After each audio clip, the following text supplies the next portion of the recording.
அஸ்ஸலாமு அலைக்கும். Hi friends, welcome back to Nimmi's world. இன்றைக்கி நம்ம ஜப்பனீஸ் ஸ்டைலில் பேன்கேக் செய்ய போகிறோம். வாங்க அதை எப்படி செய்யலாங்கிறத பார்க்கலாம். 2 பவுல் எடுத்திருக்கேன். அந்த 2 பவுலில் பார்த்தீங்கன்னா 2 முட்டை சேர்த்துக்க போகிறேன். எப்படின்னா மஞ்சக்கரு தனியாகவும் வெள்ளைக்கரு தனியாகவும் தனியாக செப்பரேட் பண்ணி எடுத்துக்கிட்டேன். இப்போ ஃபஸ்ட்டு மஞ்சக்கருவில் வந்து பாலானது 20 ml அளவு பால் வந்து சேர்த்துக்கிறேன். சேர்த்துட்டு பாலை வந்து நல்லா வந்து கலந்துட போகிறேன் இந்த மஞ்சக்கருவில். இப்போ பார்த்தீங்கன்னா நல்லா கலந்துட்டேன். கலந்ததுக்கப்புறம் அடுத்து மைதா மாவு வந்து சேர்த்துக்கணும். அளவில் பார்த்தீங்கன்னா 30 கிராம் அளவு, ஸ்பூன் பார்த்தீங்கன்னா 3 ஸ்பூன் அளவு ஒரு நல்லா வந்து இதை சலிச்சுட்டு அதுக்கப்புறம் நீங்கள் பார்த்தீங்க அப்படின்னா அந்த மஞ்சக்கருவில் வந்து நம்ம இது எல்லாத்தையும் வந்து நல்லா வந்து ஒன்றோட ஒன்று கலக்கிற மாதிரி நல்லா வந்து நம்ம வந்து மிக்ஸ் பண்ணி விடணும். இப்போ நீங்கள் பார்த்துட்டே இருக்கும்போது நல்லா வந்து நம்ம கலந்தாச்சு. கட்டி இல்லாமல் கலந்தோம்னா இந்த மாதிரி இருக்கணும். அடுத்து நான் வச்சுருக்க வெனிலா எசன்ஸ் சொல்லுவோம் பார்த்தீங்களா, அதை வந்து 1/2 ஸ்பூன் அளவு சேர்த்துக்கிறேன். அதிகமாக சேர்த்துட்டோம் அப்படின்னா வெனிலா எசன்ஸ் வந்து கசக்கும். நல்லா கலந்து விட்டுக்கலாம். இப்போ நல்லா கலந்ததுக்கப்புறம் இந்த மாதிரி கன்சிஸ்டன்சியில் தான் இருக்கணும். இதை கரெக்டான பதம். இப்போ நீங்கள் பார்த்தீங்கன்னா அடுத்து வந்து வெள்ளைக்கரு வச்சுருக்கீங்க பார்த்தீங்களா, அதை எடுத்துக்கிறேன். அதில் லைட்டாக மஞ்சக்கரு இருந்தால் பிரச்சனை ஒன்றும் இல்லை. அடுத்து அந்த வெள்ளைக்கரு வந்து நல்லா வந்து பீட் பண்ணிக்க போகிறேன். நீங்கள் பீட் பண்ணும்போது நீங்கள் பார்த்தீங்க அப்படின்னா நம்மளுக்கு நல்லா நுர வரணும். அந்த அளவு ஃபஸ்ட்டு வந்து நம்ம பீட் பண்ணிக்கணும்.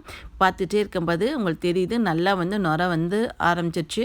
இந்த சமயத்தில் அடுத்து வந்து சர்க்கரை சேர்த்துக்கணும். அதாவது ஒயிட் சுகர் சேர்த்துக்கணும். நீங்கள் 2 ஸ்பூன் அளவு நான் வந்து சேர்த்துக்க போகிறேன். இது வந்து மொத்தமாக ஒரே தடவை சேர்க்கக்கூடாது. இதை 3 பேட்சாக வந்து சேர்த்துக்கணும். இப்போ வந்து நான் ஃபஸ்ட்டு பேட்ச் அளவு நான் சேர்த்துக்கிறேன். சேர்த்துட்டு அதையும் நீங்கள் பார்த்தீங்கன்னா அப்படியே நல்லா வந்து பீட் பண்ணிக்க போகிறேன். பீட்டரை வச்சு பீட் பண்ண உங்களுக்கு பார்த்தீங்க அப்படின்னா நல்லா வந்து ஒயிட் கலராக வர வரைக்கும் ஃபஸ்ட் டைம் பீட் பண்ணியாச்சு. நல்லா ஒயிட்டிஸாக வந்ததுக்கப்புறம் அடுத்து செகண்ட் பேட்ச் அளவு சுகர் சேர்த்துக்கிறேன். சேர்த்துட்டு அதையும் நீங்கள் பார்த்தீங்கன்னா நல்லா வந்து பீட்டரில் வந்து பீட் பண்ணிக்க போகிறேன்.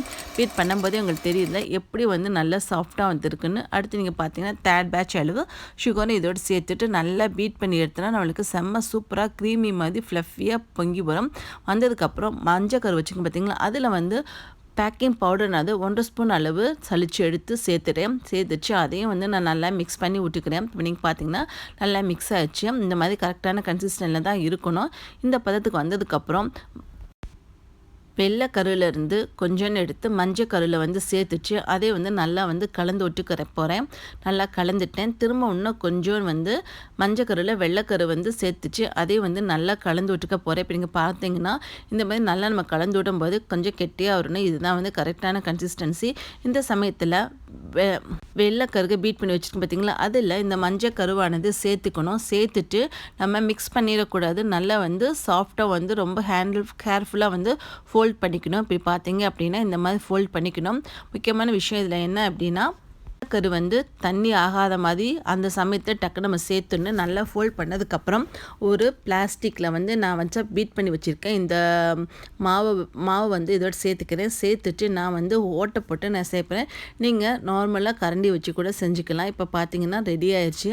இந்த மாதிரி நான் ரெடி பண்ணிக்கிட்டு அடுத்து ஒரு பேன் ஒன்று எடுத்துக்கிட்டேன். அந்த பேனில் வந்து ஒரு சொட்டு அளவு எண்ணெய் வந்து சேர்த்துக்கிட்டு இந்த எண்ணெய் வந்து நல்லா ஸ்ப்ரெட் பண்ணி விட்றேன். இந்த வந்து ஸ்ப்ரெட் பண்ணதுக்கப்புறம் பேன் வந்து லைட்டாக சூடேறிச்சு. இந்த சமயத்தில் நான் ரெடி பண்ணி வச்சுருக்கேன் பார்த்தீங்கன்னா இந்த பேட்டரை அதை வந்து இதோடு சேர்த்துக்கிறேன். நீங்கள் எந்த சைஸில் வேணாலும் எந்த ஷேப்பில் வேணால் போட்டுக்கலாம். நான் ரவுண்ட் ஷேப்பில் போகிறேன். இப்போ நீங்கள் பார்த்தீங்க அப்படின்னா பேட்டர் போட்டு 2 நிமிஷம் கூட இருக்காது. நீங்கள் பார்த்தீங்கன்னா மேலே லைட்டாக வந்து பபிள்ஸ் வரும்.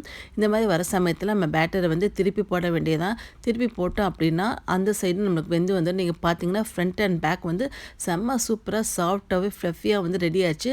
மிச்சம் வச்சுக்க பேட்டர் எல்லாத்துலேயும் இந்த மாதிரி வந்து பேன் கேக் ரெடி பண்ணிடலாம்.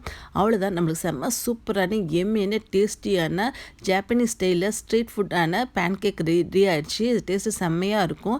நம்ம இதை வந்து எப்படி இருக்குன்னு நம்ம பார்க்கலாம் பாருங்களேன். எப்படி வந்து பொங்கி ஃப்ளஃபியாக இருக்குங்க பாருங்களேன். பிரிக்கும் போதே தெரியுதில்ல, செம்ம சூப்பராக இருக்கும். நீங்களும் இந்த ரெசிபி உங்களை ட்ரை பண்ணிட்டு எப்படி இருக்குன்னு சொல்லுங்கள். தேங்க்யூ.